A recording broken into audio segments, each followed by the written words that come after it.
Is there a little red light? Mm-hmm. Okay. How to use the Zoom recorder. First off, this is a Zoom H4n. What you want to do is you want to grab an SD card. Don't use anything that's more than 2 gigs in your SD card. Put it into the slot. It sticks in there. There's no cover. Turn it over. There's a power button. Hold the power down for 1 second. Then you'll see that the Zoom kind of starts to wake up. Good.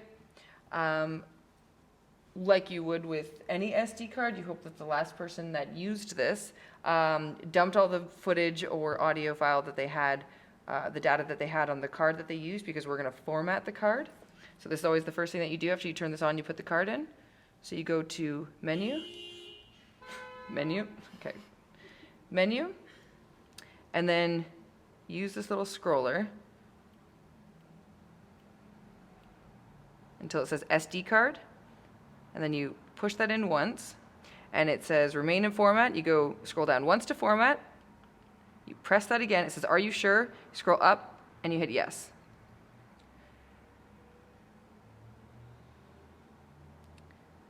Complete. Like I needed to read that. Okay, so now you're working with a clean card with all the space that you possibly need on it. You have a couple ways of recording. You can record using your left, right up here, and that's more or less just to capture the sound in a room, either for ambient sound, or also you can use it if you're in a pinch and you forgot your phone to record audio for like an interview that you're going to transcribe later. But what we typically use it for is when we plug a microphone in.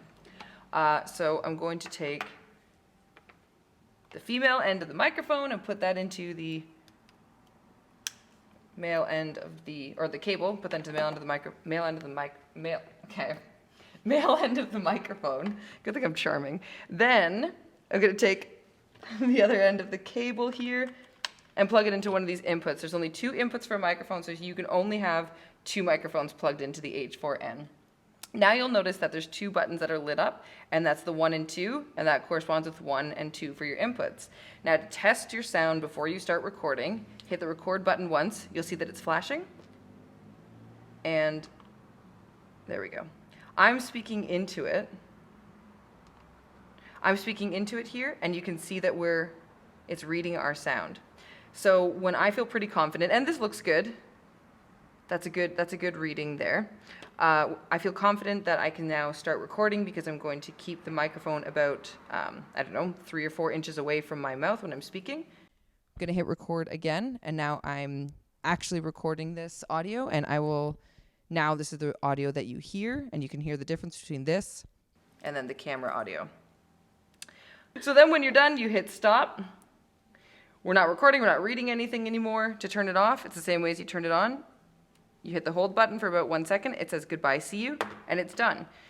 You don't have to worry about saving because it auto saves whatever you have. And then once you're done with your cable, you can refer to Chuck Blazovic and Ruzbe Cholet's How to Wrap a Cable video. And always be sure to dump your footage from the card. So you take that out, and you make sure that you dump that footage either on your own computer or at the iMac at the studio, because the next person to use it will format it, and that will be lost. Okay guys, thanks for watching. Hopefully this was not too painful.